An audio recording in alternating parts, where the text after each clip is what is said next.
Hello student, आप सभी को स्वागत है मेरे यूट्यूब चैनल पे। मैं रवि मिश्रा। आज का जो टॉपिक होगा वो जितने भी पार्टनरशिप में हम लोग थियरी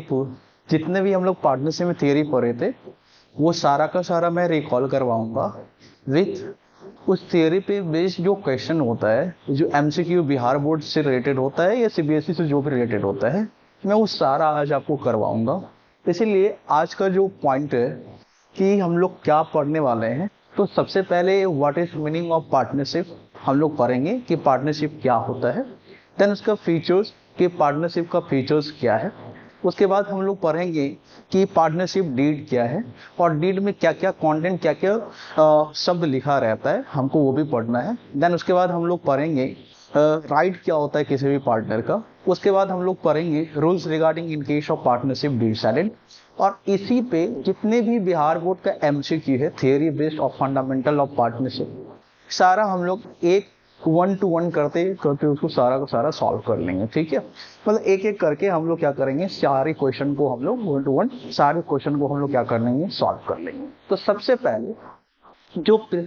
पहले जो हम लोग स्टार्ट किए थे, what is meaning of partnership, तो मैंने आपको लिखवाया था कि as per section 4 Indian Partnership Act 1932, partnership is the relationship between two or more persons who have agreed to share the profit of business which is carried on by all or any one of them acting for all। मतलब partnership एक relation होता है दो या दो से अधिक बंदों के बीच। ठीक है, साथ में एग्रीमेंट भी होना चाहिए।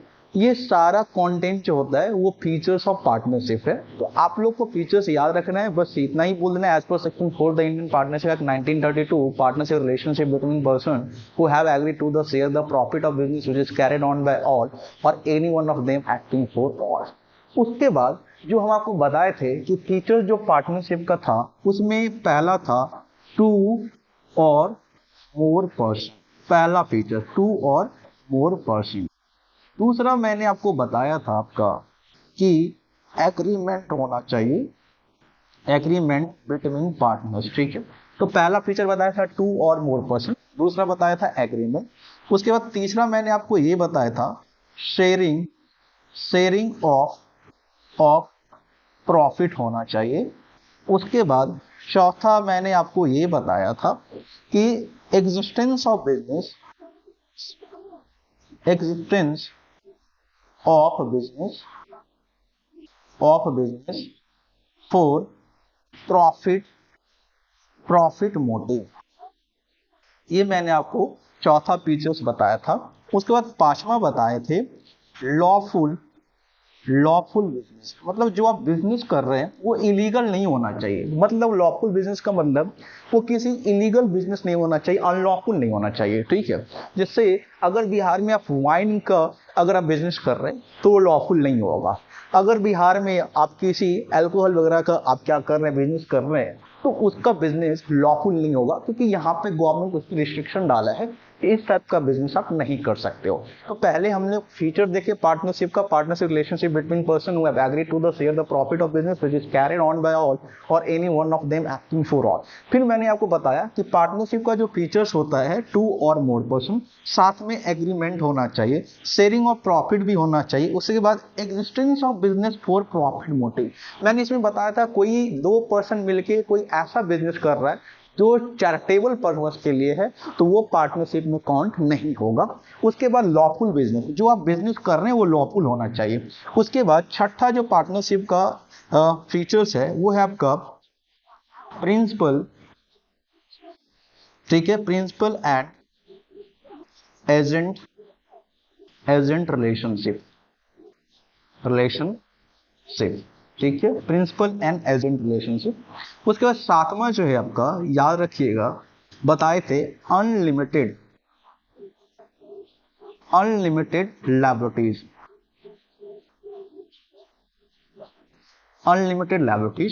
आठवां आपको बताए थे, ठीक है, carried on by all or any one of them acting acting for all, इसी को हम लोग बोलते हैं कार्डिनल, ठीक है, म्यूचुअल एजेंसी, म्यूचुअल एजेंसी, या इसी को हम लोग बोलते हैं कार्डिनल प्रिंसिपल, प्रिंसिपल। उसके बाद ये 8 फीचर तो अभी तक हम आपको पार्टनरशिप का बता दिए। 2 और more person agreement, sharing of profit, existence of business for profit motive, lawful business होना चाहिए, प्रिंसिपल एंड एजेंट रिलेशन होना चाहिए। ये एमसीक्यू में आता है, हम आपको बताए थे कि पार्टनर का डुअल रोल होता है पार्टनरशिप फॉर्म में, वो प्रिंसिपल भी होता है as well as agent relation होता है। ये बिहार बोर्ड के एमसीक्यू में आता है, तो याद रखिएगा म्यूचुअल एजेंसी, ठीक है। उसके बाद हम आपको ये अनलिमिटेड लायबिलिटीज बता ही दिए थे। उसके बाद एक और पॉइंट है, नंबर फीचर जो पार्टनरशिप का आपको याद रखना है वो आपका लिखना है, ठीक है, कि no separate existence, no separate existence from, ठीक है, नो सेपरेट एग्जिस्टेंस, इतना ही लिखना है, नो सेपरेट एग्जिस्टेंस कॉमा करके according to legal point of view। इसका मतलब होता है कि जब आप कंपनी पढ़ते हो, जैसे से मान के चलते हैं, सुनिएगा, रिलायंस लिमिटेड है, रिलायंस लिमिटेड एलटीडी, तो ये एक कंपनी, और ये कौन सा कंपनी है? Public company. ये कौन सा कंपनी है? Public company, public company. और इसका ऑनर जो है वो कौन है? अंबानी, ठीक है। तो ये कंपनी जो रिलायंस लिमिटेड है, ये रिलायंस लिमिटेड एक आर्टिफिशियल पर्सन है, आर्टिफिशियल पर्सन है, क्योंकि इस कंपनी को कौन क्रिएट किया है? लॉ क्रिएट किया है। कौन क्रिएट किया है? लॉ।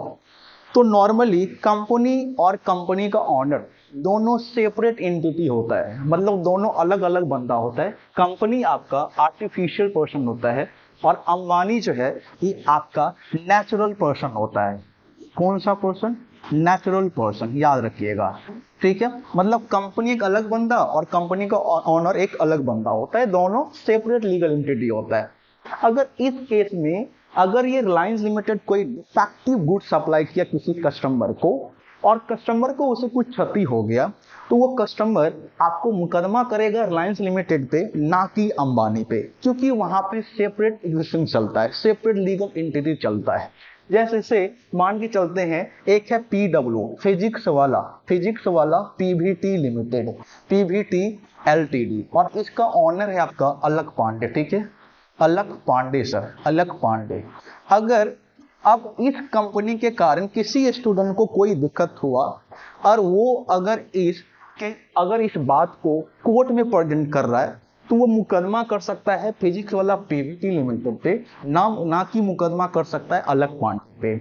तो नॉर्मली कंपनी में सेपरेट लीगल एंटिटी चलता है क्योंकि वो रजिस्टर्ड होता है आरओसी के तहत। बट पार्टनरशिप फॉर्म में no separate existence according to legal point of view. यहाँ पे लॉ बोलता है कि जो फर्म है वही क्या है? पार्टनर है। तो यहाँ पे सेपरेट लीगल एंटिटी नहीं चलता है। तो ये आपका 8 फीचर्स है। ये एमसीक्यू में 9 फीचर्स बता दिए पार्टनरशिप का, इससे ज्यादा तो आपको याद भी नहीं करना है। ये 9 फीचर्स आपको काम देगा एमसीक्यू में। पहला होगा 2 और मोर पर्सन, बताए थे इन case of partnership minimum number of partner 2, maximum कितना होता है 50, और अगर बैंकिंग बिजनेस है तो मैक्सिमम नंबर ऑफ पार्टनर कितना 10। एग्रीमेंट होना चाहिए, एग्रीमेंट का मतलब ऑफर प्लस एक्सेप्टेंस, और एग्रीमेंट जो होना चाहिए वो पार्टनर के बीच होना चाहिए। उसके बाद तीसरा है शेयरिंग ऑफ प्रॉफिट, जो पार्टनर आपस में प्रॉफिट शेयर करेगा उसका भी रेशियो वगैरह मेंशन होता है। हम बोले थे लॉस में और may not be share, but profit share लेगा ही लेगा। उसके बाद existence of business for profit motive, मतलब आप 2 इंसान मिलेंगे और कोई ऐसा बिजनेस कर रहे हैं जिसमें आपका इंटेंशन है कि हम प्रॉफिट अर्न करें, तो वो भी आपका वो पार्टनरशिप फॉर्म माना जाएगा। उसके बाद लॉफुल बिजनेस, हम आपको बताए थे कि कोई इलीगल बिजनेस नहीं होना चाहिए। जैसे आप वाइन का सप्लाई करते हैं, आप गांजा का सप्लाई करते हैं, तो ये बिहार में बैन है, ठीक है। ऐसा बिजनेस लॉफुल बिजनेस नहीं होगा, वो अनलॉफुल बिजनेस है। तो जो आप बिजनेस कर रहे हैं 2 इंसान मिलकर, वो क्या होना चाहिए? लॉफुल होना चाहिए। उसके बाद प्रिंसिपल एजेंट रिलेशनशिप होता है, क्योंकि ऑनर जो पार्टनरशिप फॉर्म का ऑनर होता है वो पार्टनर होता है, और पार्टनर का डुअल रोल होता है, वो प्रिंसिपल भी होता है एज वेल एज एजेंट भी होता है। उसके बाद अनलिमिटेड लायबिलिटीज। अनलिमिटेड लायबिलिटीज का मतलब बताए थे, अगर मेरा बिजनेस लॉस में गया बट एसेट को बेच के उतना पैसा नहीं आया जितना कि लायबिलिटीज होल्डर को पेमेंट करना है, तो आपको वो अपना पर्सनल प्रॉपर्टी भी बेचना पड़ेगा। क्वेश्चन उठता है पर्सनल प्रॉपर्टी बेच के अगर लायबिलिटीज का फुल सेटलमेंट हो गया तो बहुत अच्छा है, और अगर फुल सेटलमेंट नहीं हुआ तो कोर्ट उस पर्सन को डिस्चार्ज कर देता ऑब्लिगेशन से, बोलता है आप छोड़ दो, ये इंसान सड़क पे आ गया है। उसके बाद carried on by all or any one of them acting for all. इसका मतलब हम बताए थे, या तो सारे जन मिलके बिजनेस चलाए, इसका मतलब थोड़ा समझ लीजिए, ठीक है। से ए बी सी डी ये 4 पर्सन है, ठीक है, 4 पर्सन। अब ए बी सी तीनों हमेशा इस बारिश के मौसम में, ठीक है, हमेशा इस बारिश के मौसम में आराम करता है, और इस तीनों के बिहाफ में डी क्या कर रहा है, बिजनेस को रन कर रहा है। तो या तो इस तीनों के बिहाफ में कोई एक रन कर रहा है तो भी कोई दिक्कत नहीं है, या ए बी सी डी चारों मिलकर उस बिजनेस को क्या कर रहा है, रन कर रहा है, तो उसी को हम लोग बोलते हैं carried on by all or any one of them acting for all. या हो सकता है अगर कोई एक पार्टनर कोई ऐसा एक्ट करे तो बाकी सारे पार्टनर उस एक्ट के लिए लायबल हो जाता है, बॉन्ड हो जाता है। से मान के चलते हैं A B C D 4 partner था, और इस बारिश के मौसम में ए बी सी ये तीनों चल गया था कहाँ पे, घूमने, और केदारनाथ चला गया था। कहाँ पे, केदारनाथ, ठीक है। उसी समय डी इस फॉर्म को रन कर रहा था और डी को 10 लाख रुपया का आवश्यकता हो गया। अगर वो 10 लाख रुपया नहीं आता तो बिजनेस क्या होता, बंद हो जाता। अब डी जो है, मान के चलते हैं ये मिस्टर डी रवि से पैसा ले लिया, कितना, 10 लाख। कितना ले लिया, 10 लाख, ठीक है, 10 लाख ले लिया, कितना, 10 लाख, किससे, रवि से। बट ये किस हित के लिए लिया, ये फर्म के हित के लिए लिया। तो क्वेश्चन होता है कि अगर कोई एक पार्टनर कोई ऑब्लिगेशन क्रिएट करता है तो रिमेनिंग सारे पार्टनर को कंपनसेट करना पड़ेगा। मतलब ए और बी तो एक्चुअल में था ही नहीं, कहां पे, फॉर्म में, और उसके अब्सेंस में डी क्या किया, एक ऑब्लिगेशन क्रिएट कर लिया। तो अब जब ए बी सी केदारनाथ घूम के आएगा यहाँ पे, तो रिमेनिंग सारे पार्टनर को इस 10 लाख में से कंपनसेट करना पड़ेगा। मतलब 4 पार्टनर है तो 2.5 लाख रुपया, 2.5 लाख, 2.5 लाख, 2.5 लाख। अब तो बट वो होना चाहिए आपका फर्म के हित के लिए होना चाहिए। अब से मान के चलते हैं A B C 4 partner, A B C D 4 partner था, ठीक है, और डी अनमैरिड था। क्या था, अनमैरिड। ए बी सी चला गया केदारनाथ। डी क्या किया, तब तक फर्म के नाम पे लोन ले लिया, कितना, 10 लाख रुपया, और इस रुपया से वो शादी कर लिया, इस 10 लाख रुपया से। अब अगर ए बी सी केदारनाथ घूम के आ रहा है और डी का कहना यह है कि भाई ये 10 लाख रुपया तो हम फर्म के लिए, लेकिन एक्चुअल में क्या आप सोचिए फर्म के हित के लिए है, नहीं है, क्योंकि आप 10 लाख रुपया लिए और उस पैसा से आप शादी कर लिए। भाई शादी कर रहे हैं तो मुनाफा आपको है कि इस दोनों तीनों को है, मुनाफा तो आप कर रहे हैं ना, आप अपने पर्सनल हित के लिए, आप फर्म के लिए थोड़ी लिए।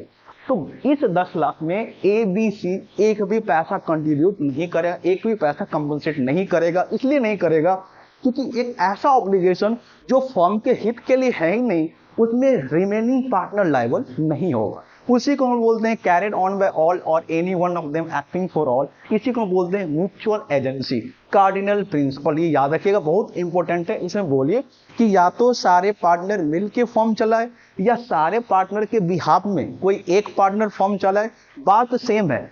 और कोई एक भी पार्टनर अगर कोई ऑब्लिगेशन क्रिएट करता है बट वो हित के हित में होना चाहिए, फॉर्म के हित में, तो रिमेनिंग सारे पार्टनर उस ऑब्लिगेशन को कंपनसेट करने के लिए एक्ट मतलब लायबल होगा, बॉन्ड होगा। बट कोई ऐसा ऑब्लिगेशन आप क्रिएट कर लेते हैं जो बिजनेस के हित में ही नहीं है, जो आपके पर्सनल हित के लिए है, उसमें रिमेनिंग पार्टनर कभी भी कंपनसेट आपको नहीं करेगा। तो ये इतना फीचर्स है, कितना 9 ये पार्टनरशिप का। उसके बाद 9th नंबर हम बताए थे नो सेपरेट एग्जिस्टेंस, ठीक है, according to legal point of view. भाई यहाँ पे देखो, यहाँ पे लॉ साफ साफ बोल दिया कि ये पार्टनरशिप फॉर्म जो 1932 है, registration is not a compulsory. मैंने बताया था एमसीक्यू में आता है, क्या पार्टनरशिप का रजिस्ट्रेशन, पार्टनरशिप का डीड, क्या पार्टनरशिप का एग्रीमेंट बनाना कंपल्सरी है? तो कंपल्सरी नहीं है, वॉलंटरी है, स्वेच्छा है, अनिवार्य नहीं है। याद रखिएगा, no agreement, no deed, no partnership registration form, मतलब ना तो रजिस्ट्रेशन, ना तो डीड, ना तो एग्रीमेंट, ये कंपल्सरी नहीं है, ये क्या है, वॉलंटरी है। तो कोर्ट बोला कि भाई ये कंपलसरी है ही नहीं इसका रजिस्ट्रेशन, तो दोनों सेपरेट एंटिटी नहीं होगा, मतलब पार्टनर अलग और फर्म अलग नहीं हो सकता है, ये दोनों ही सेम है। जो पार्टनर है वो फर्म है, जो फर्म है वो पार्टनर है। तो इसीलिए यहाँ पे दोनों अलग अलग बंदा नहीं माना जाएगा from legal point of view, but accounting point of view से हम लोग दोनों पर्सन को क्या करते हैं, सेपरेट मानते हैं, क्योंकि हम बॉन्ड है, हम लोग को जर्नल एंट्री करना पड़ता है, हम लोग को अकाउंटिंग जर्नल एंट्री करना पड़ता है, फाइनल अकाउंट बनाना पड़ता है पार्टनरशिप का। तो वहां पे अकाउंटिंग पॉइंट ऑफ व्यू से हम लोग पार्टनर और पार्टनरशिप फॉर्म को क्या करते हैं, अलग अलग मानते हैं, but legal point of view दोनों सेपरेट एंटिटी नहीं है। तो कभी कभार अगर एमसीक्यू में दे रहा है आपको from legal point of view क्या फॉर्म और पार्टनर सेपरेट एंटिटी है, तो आंसर देना है no, but accounting point of view क्या दोनों सेपरेट एंटिटी है, तो यस दोनों सेपरेट एंटिटी है। किसके पॉइंट ऑफ व्यू से, अकाउंटिंग पॉइंट ऑफ व्यू। ये एमसीक्यू नॉर्मली देता ही देता है। उसके बाद हम आपको बताए थे एक एमसीक्यू में आता है कि पार्टनरशिप डीड का दूसरा नाम क्या है, partnership deed is also known as, तो आप याद रखिएगा उसको लोग बोलते हैं articles of partnership, article of partnership, उसका दूसरा नाम है पार्टनरशिप डीड, या पार्टनरशिप डीड को ही हम लोग बोलते हैं आर्टिकल ऑफ पार्टनरशिप, ठीक है। उसके बाद हम बताए थे when written agreement registered it becomes partnership deed. Partnership deed में क्या क्या मेंशन होता है, पहला नेम और एड्रेस ऑफ फर्म, दूसरा name and address of partner, उसके बाद ड्यूरेशन ऑफ पार्टनरशिप फॉर्म, मतलब कितने दिन के लिए पार्टनरशिप फॉर्म आप कर रहे हैं, उसके बाद कौन पार्टनर कितना अमाउंट ऑफ कैपिटल लगाया बिजनेस को कंटिन्यू करने के लिए, कौन पार्टनर कितना अमाउंट विड्रॉन करेगा फिर जो पैसा लगाया उसमें से पर्सनल यूज के लिए, उसके बाद जो पार्टनर अमाउंट इन्वेस्ट कर रहा है कहाँ पे बिजनेस में, उस पर कितना रेट ऑफ इंटरेस्ट देगी कौन फॉर्म, जिसको हम बोलते हैं इंटरेस्ट ऑन कैपिटल, उसके बाद जो पार्टनर पर्सनल पर्पस के लिए विड्रॉन कर रहा है कहाँ से, फॉर्म से, उस पे फॉर्म कितना % इंटरेस्ट चार्ज करेगी, क्या सैलरी मिलेगा, क्या कमीशन मिलेगा, क्या रेमुनेशन मिलेगा, क्या प्रॉफिट शेयरिंग रेशियो रहेगा, क्या डेट ऑफ कमेंसमेंट रहेगा, क्या नेचर ऑफ पार्टनरशिप फॉर्म रहेगा, गुडविल का वैल्यूएशन किस मेथड से करेंगे, उसके बाद डेट ऑफ कमेंसमेंट क्या होगा, उसके बाद कोई मैटर अगर हुआ तो किस तरह से उस डिस्प्यूट को हम लोग सेटल करेंगे, या तो वो कोर्ट मैटर जा सकता है या आपका आर्बिट्रेशन मतलब पंचायती निर्णय के थ्रू भी हम लोग क्या कर सकते हैं, उसको क्लियर कर सकते हैं। ये सारे पार्टनरशिप डीड में मेंशन होता है। तो when written agreement registered becomes partnership deed and partnership deed is also known as agreement articles of partnership. तो ये एमसीक्यू में आता है। उसके बाद सबसे मोस्ट एमपी जो हम आपको बताए थे, rules regarding in case of partnership deed silent. Normal हम बताए थे कि एक्ट जो होता है वो डीड के अंदर आता है, तो एक्ट बड़ा होता है और डीड छोटा होता है। लगभग जितनी भी क्वेश्चन आते हैं उसमें डीड रहता है, तो डीड के अकॉर्डिंग हम लोग क्वेश्चन को सॉल्व करते हैं, और डीड में क्या क्या मेंशन होता है मैंने अभी आपको बता दिया। बट अगर डीड साइलेंट हो, मोस्ट एमपी है, तो पार्टनरशिप एक्ट 1932 एप्लीकेबल होता है, और पार्टनरशिप एक्ट 1932 बोलता है कि प्रॉफिट शेयरिंग रेशियो इक्वल होना चाहिए, जो भी बिजनेस का प्रॉफिट और लॉस होना चाहिए इक्वल डिवाइड होना चाहिए पार्टनर के बीच। उसके बाद फर्म इंटरेस्ट ऑन कैपिटल नहीं देगी, इंटरेस्ट ऑन ड्राइंग चार्ज नहीं होगा, ना तो सैलरी मिलेगा पार्टनर को, ना तो कमीशन मिलेगा, ना तो रेमुनेशन मिलेगा। हाँ, अगर पार्टनरशिप डीड साइलेंट है, याद रखिएगा, अगर पार्टनरशिप डीड साइलेंट है और पार्टनर लोन दे रहा है फर्म को, तो फर्म उस पे 6% पर एनम एनुअली उस लोन पे इंटरेस्ट देगा। याद रखिएगा, अगर पार्टनरशिप डीड साइलेंट है और पार्टनर लोन दे रहा है किसको, फर्म को, तो फर्म उस पे 6% per annum interest on loan देगा। बट अगर पार्टनरशिप डीड साइलेंट है और पार्टनर को लोन दे रहा है फर्म, तो उस पे रेट ऑफ इंटरेस्ट कुछ भी चार्ज नहीं होगा। मैं फिर आपको बता देता हूं, अगर पार्टनरशिप डीड साइलेंट है और डीड साइलेंट के केस में अगर फर्म को लोन दे रहा है कौन, पार्टनर, तो पार्टनर उस लोन अमाउंट पे 6% पर एनम के हिसाब से उसको इंटरेस्ट ऑन लोन देगा। किसको, फर्म देगा, किसको, पार्टनर को। बट अगर पार्टनरशिप डीड साइलेंट है और फर्म लोन दे रहा है किसको, पार्टनर को, तो उस केस में इंटरेस्ट ऑन लोन कुछ भी फर्म नहीं चार्ज कर सकता है, किससे, पार्टनर से। उसके बाद admission of a new partner if consent of all partner is a given, अगर सारे पार्टनर का कंसेंट होगा तभी कोई नया पार्टनर आ सकता है। उसके बाद हम बोले थे प्रत्येक पार्टनर का ये राइट होता है, each partner can take participate in the conduct of business. मतलब प्रत्येक पार्टनर का ये अधिकार होता है कि बिजनेस के मैनेजमेंट में पार्टिसिपेट कर सके। प्रत्येक पार्टनर का ये अधिकार है कि बुक्स को इंस्पेक्ट भी कर सकता है और उस बुक का सेम कॉपी भी ले जा सकता है। ये सारे आपका था 8 rule in case of partnership deed select. पहला, प्रॉफिट और loss share among the partner in equal ratio, no intention capital, no salary, no commission, no remuneration. उसके बाद कोई पार्टनर अगर लोन देता है फर्म को तो फर्म केवल 6% पर एनम के हिसाब से उस पर इंटरेस्ट देगा। उसके बाद admission of a new partner, consent of all partner is given. उसके बाद each partner can take participate in the conduct of business, each partner can inspect the book and take the copy of same. उसके बाद ये सारी चीजें जो था वो था rules regarding case of partnership deed select, जो 8 पॉइंट था। उसके बाद कभी कभी होता है कि पार्टनर का क्या क्या अधिकार होता है। तो भाई देखिए, जो आपको घर में अधिकार क्या क्या होता है वही पार्टनर का पार्टनरशिप फॉर्म में अधिकार होता है। तो पार्टनर का ये अधिकार होता है कि फर्म का जो भी प्रॉफिट लॉस होगा उसमें शेयर करेगा, लॉस में और मे नॉट भी शेयर हो सकता है। उसके बाद अगर कोई मैटर है बिजनेस का, फर्म का, तो उसे कंसल्ट करेगा रिमेनिंग सारे पार्टनर। अगर कोई पार्टनर फर्म को छोड़ के जाना चाह रहा है तो उसको नोटिस देना पड़ेगा। पार्टनर का ये भी अधिकार होता है कि वो पार्टिसिपेट कर सकता है बिजनेस के कंडक्ट, मतलब पार्टिसिपेट कर सकता है उसके मैनेजमेंट में। पार्टनर का ये भी अधिकार है कि वो फर्म छोड़ के जा सकता है, बट एक नोटिस देना पड़ेगा। इतना आज हम लोग देखे हैं, ठीक है। ये सारा मैंने आपको रिकॉल करवा दिया। इस पे जितने भी क्वेश्चन आएंगे आप सॉल्व कर लीजिए। एमसीक्यू बिहार बोर्ड का सारा आपसे सॉल्व हो जाएगा अगर ये सारी चीजें याद है तो। इतना आज हम लोग यहीं तक रखते हैं, नेक्स्ट क्लास हम लोग इसको आगे कंटिन्यू करते हैं। दैट्स इट, ठीक है।